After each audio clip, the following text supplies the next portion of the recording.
Well, rising building materials prices has taken us all, costs has taken us all by surprise. It wasn't something that we were anticipating for a year or two until demand really came back in housing across the nation. But it is upon us. Lumber and panel products, meaning plywood, those products have gone up in price 60% in a month. The cost of a house to build the size that we build, say 1,800 to 2,000 square foot home, has gone up about $5,000 to $7,000 as a result of that, the cost thereof. And sheetrock has gone up 20% every quarter since the first of the year. The next rise will come on Tuesday, another 20% increase. And people ask why. It's certainly counterintuitive. Demand isn't up.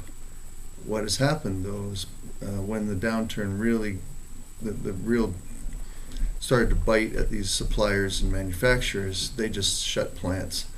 And it takes a lot to justify starting a new plant.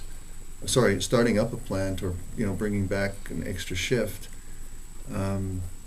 So everything that was in warehouses and on the ground and in rail yards, say in lumber, that inventory got really inexpensive, and now that's all gone. So in order to start back up, I think the suppliers and the manufacturers are being very cagey and monitoring supply as best they can so that they can get some of those profits back that they didn't have for the last 3 or 4 years. So it is a supply and demand question, and supply is definitely down. Demand, even though it's lower than historical lows back to the Second World War, demand relative to where it had been in, say, 08, 09, is now up.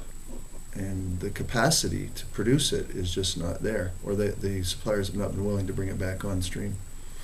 Another part of it is the strengthening of the Canadian dollar. A lot of lumber and panel products come out of Canada, and with the Canadian dollar being so strong, that's an import cost when the exchange rate goes up. Our dollar doesn't buy as many Canadian dollars anymore, so that product that we buy from them and have traditionally for decades becomes expensive to us as well. There's a couple of factors.